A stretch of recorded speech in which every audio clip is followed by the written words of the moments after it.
On this Sunday night, loosening the lockdown in Alberta.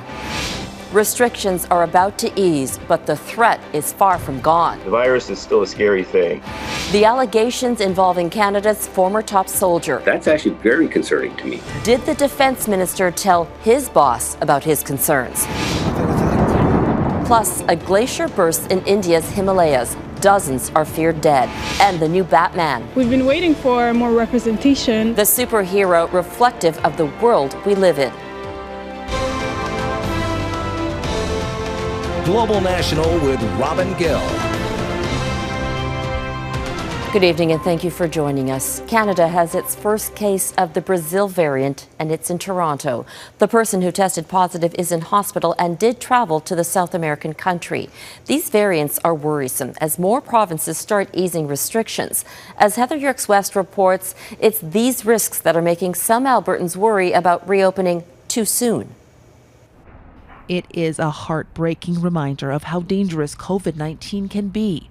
Among the more than 160 cases now linked to this Olymel meatpacking plant in Red Deer, Alberta, the union representing workers says one young employee has died. We are conducting an investigation. We know that he was an Olymel worker. We know that he was about 30 years of age. We know that he had COVID-19. The company says it's investigating the death, but outbreaks at this plant and Cargill's in High River highlight the fact that COVID-19 is still a real threat in Alberta, even as overall numbers continue to fall. With around 450 people in hospital, down from nearly 1,000 in late December, Alberta will move into its first phase of reopening Monday. It includes in-person dining at restaurants and one-on-one fitness activities. Kids' sports were added this weekend, catching many in the community off guard. We learned the news on a Saturday morning at 9 a.m. through Twitter, and it came as a surprise to all of us. In fact, many of us thought we missed something.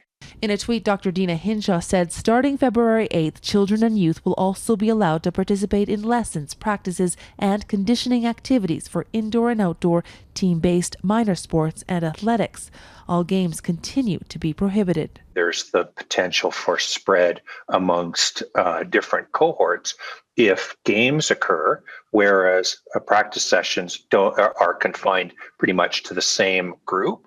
And so consequently, that's another cautious way to proceed. Dr. Chris Modi believes Alberta's first phase of reopening can be done safely without causing COVID cases to rapidly rise. But unknowns like new variants of the virus have some business owners feeling unsure. The virus is still a scary thing, and the safety of our staff is still of utmost importance. I fear that we would lose out on the reopening strategy with business, and you always fear that people may forget about you at some point. So, anyways, it's damned if you do, damned if you don't. Alberta's next phase of reopening would include banquet halls and conference centres and could happen in as little as 3 weeks. Heather Yourex-West, Global News, Calgary. Quebec will reopen part of its economy tomorrow. Across the province, hair salons and museums can open their doors. Universities can gradually resume in-person classes, but the curfew will remain. Today, Quebec became the first Canadian province to record more than 10,000 deaths from COVID-19. There is some hopeful news. Hospitalizations and critical care cases in that province continue to decline. Tonight, we are hearing from the Minister of National Defence, Harjit Sajjan, in his first interview since Global News reported on allegations involving the former Chief of the Defence Staff, General Jonathan Vance. In an exclusive interview on the West Block with Mercedes Stevenson, Sajjan says he was shocked to learn of the allegations and is committed to a full investigation. Mike Couteur joins us with more from Ottawa. What else did he say, Mike?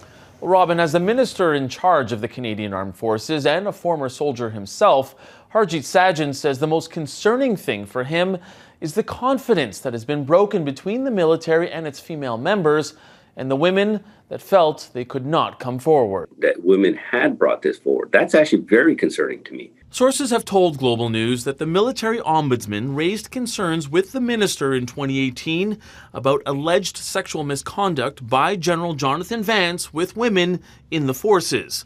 Sajjan refused to say whether he told Prime Minister Justin Trudeau or his cabinet about those concerns 3 years ago.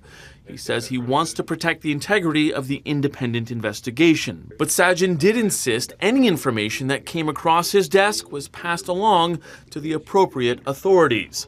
Exclusive reporting by Global News earlier this week revealed Vance allegedly had an ongoing relationship with a woman he significantly outranked, including while she was under his direct command, and that he allegedly made a sexual advance over email to a woman who was a young corporal. A senior government official told Global News on Friday that the Prime Minister did not know about the allegations until it was first made public on Tuesday. The Canadian Forces National Investigation Services have opened an investigation and interviewed one of the women. And today, the Defense Minister promised a second separate D&D investigation will be thorough. We will be looking at who was complicit throughout this ordeal, and plus to making sure that we get the appropriate recommendations moving forward to make the necessary changes so that finally that women can feel confident that there will not be retribution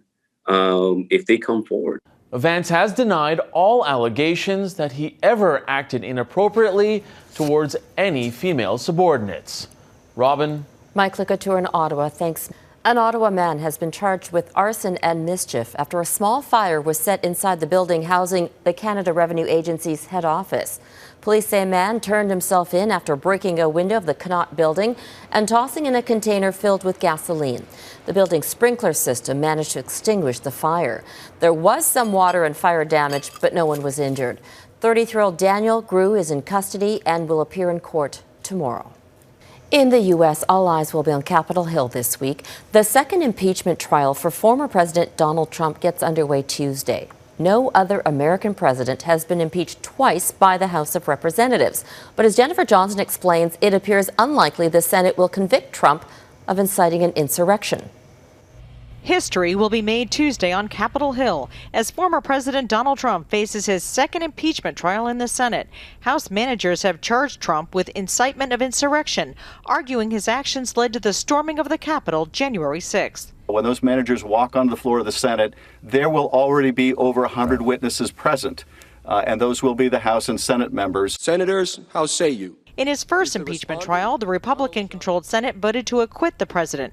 This time, 17 Republicans are needed to join the Democrats to convict him.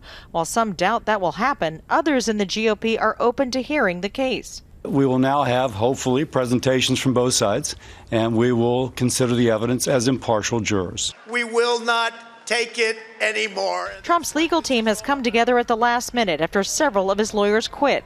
They'll argue he did not commit a crime of incitement, that his words are protected by the First Amendment, and the Senate has no power to try a former president. We've never impeached a president once they're out of office. I think this is a very bad idea. Both sides are hoping for a speedy one-week trial to get back to work on President Biden's $1.9 trillion COVID-19 relief package, as millions of anxious Americans await their vaccinations.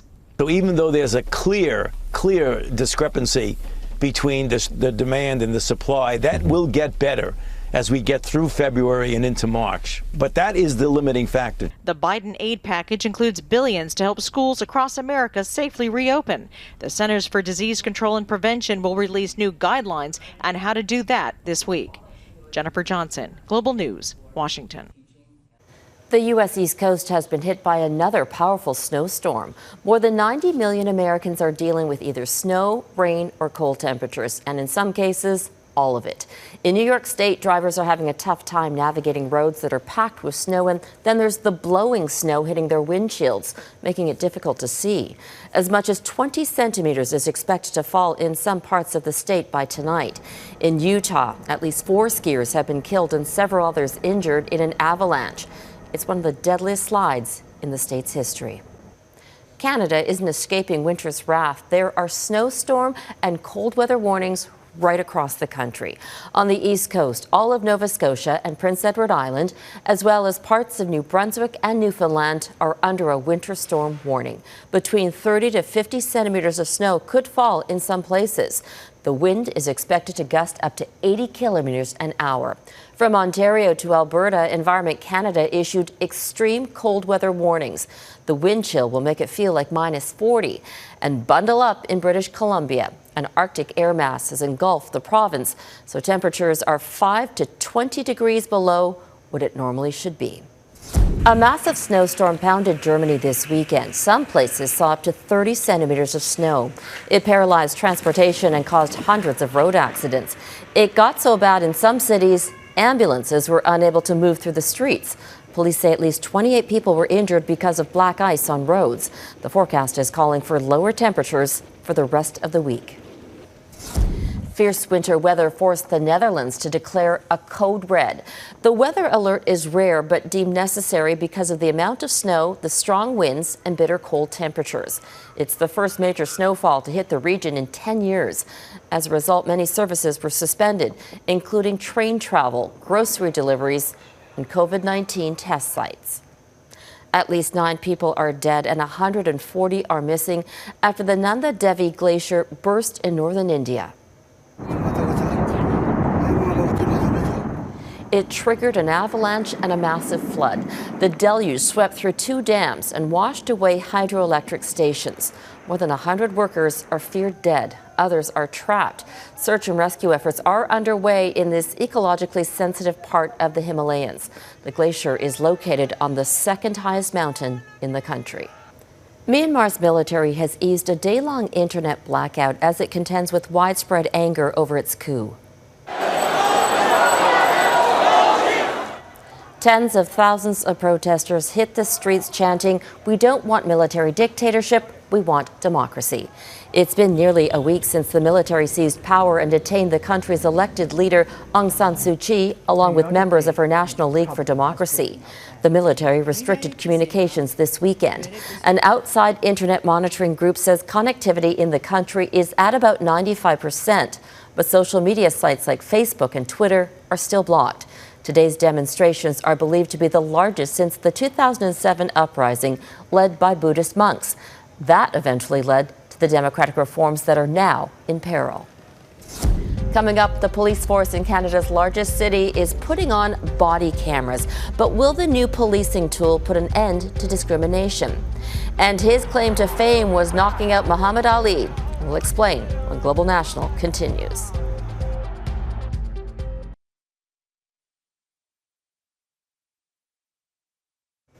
The largest municipal police force in Canada is expanding its use of body cameras.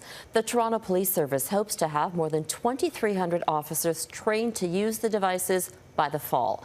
The move is a big step for transparency, but as Ross Lord explains, there are still questions about whether the cameras will end abuses like racial profiling. Toronto police say these newly issued body-worn cameras will make for better policing. I just do double tap here, creating an objective account of how they deal with the public. To look at that in a controlled environment where we can actually see if a situation had escalated, if there was a reason or a rationale for what happened.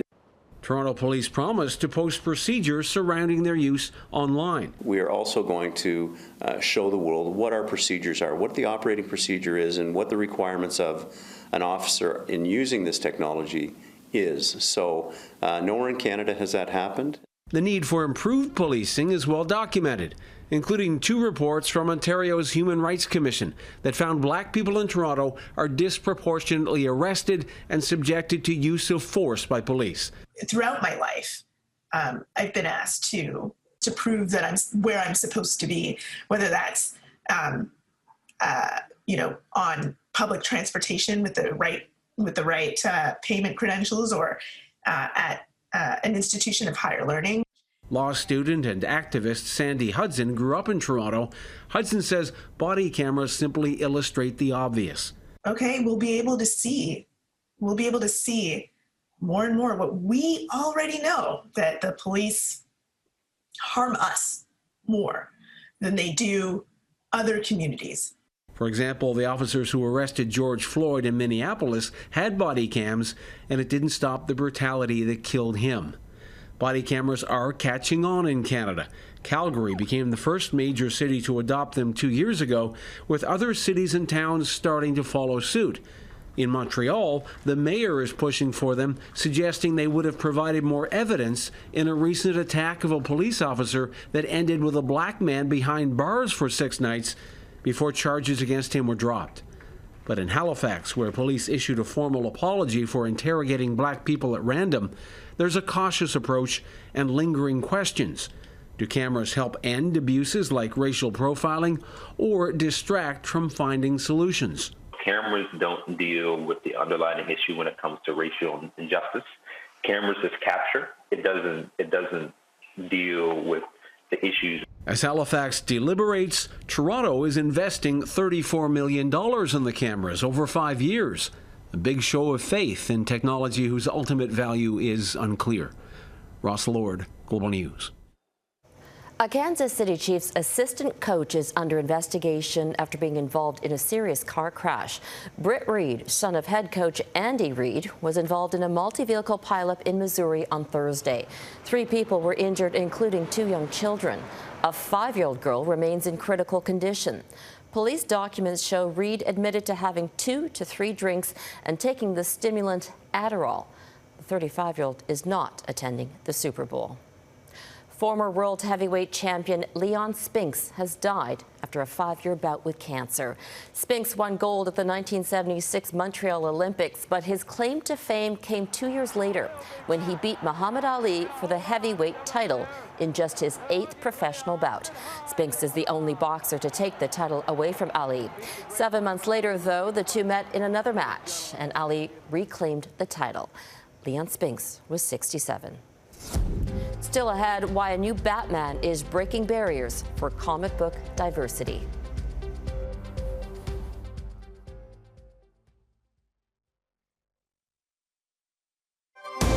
You're watching Global National.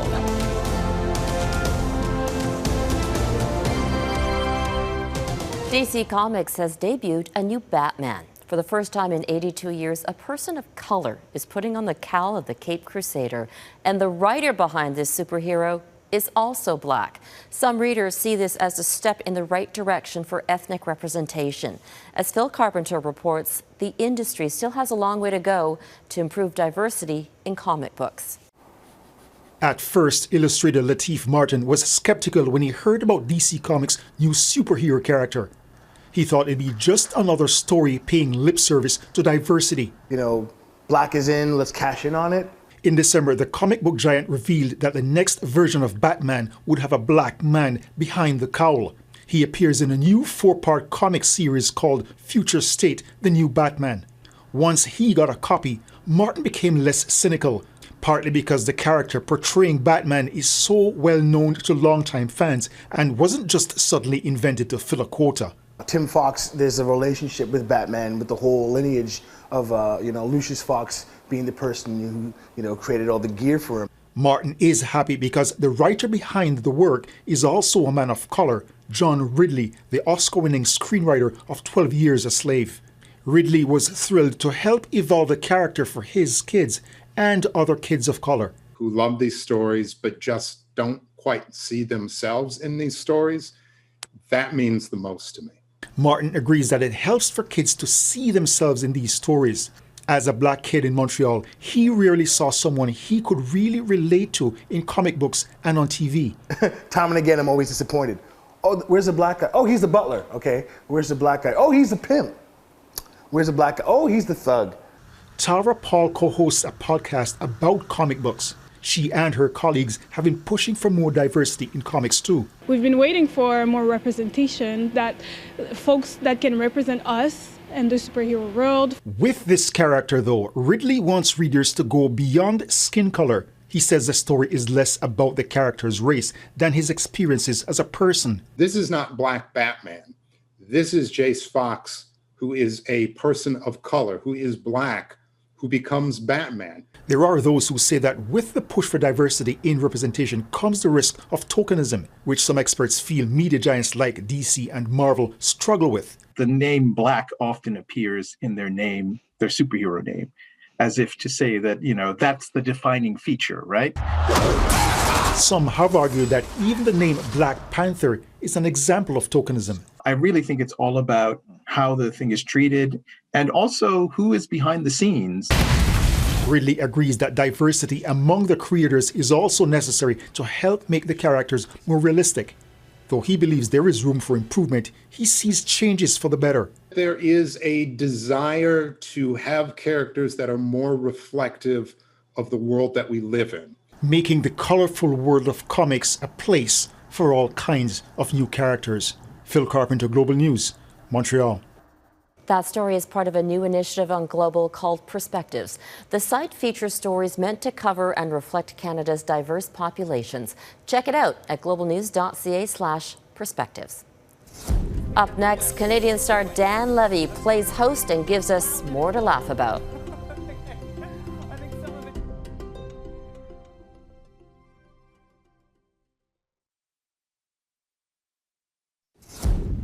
Somewhere my 13-year-old self has fainted in like a really needy, melodramatic way. Hilarious. That is Canadian actor Dan Levy gushing about hosting Saturday Night Live last night. The Schitt's Creek star joked about COVID safety precautions and took the audience on a tour of the New York studio where he ran into another beloved Canadian. Oh, wait. Dad? You came all the way from Los Angeles? Wow, look at you. No, I flew in to wish you luck tonight, but because I traveled, I'm now in this isolation box.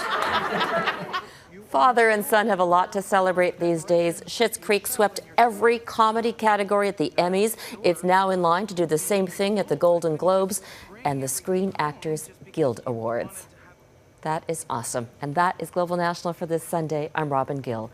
Tonight, your Canada is Prince Albert, Saskatchewan. We would love to see your part of this country, so email your photos to viewers@globalnational.com. Thank you for watching. Donna Friesen will be at the anchor desk tomorrow. Have a good night, and I'll see you next weekend.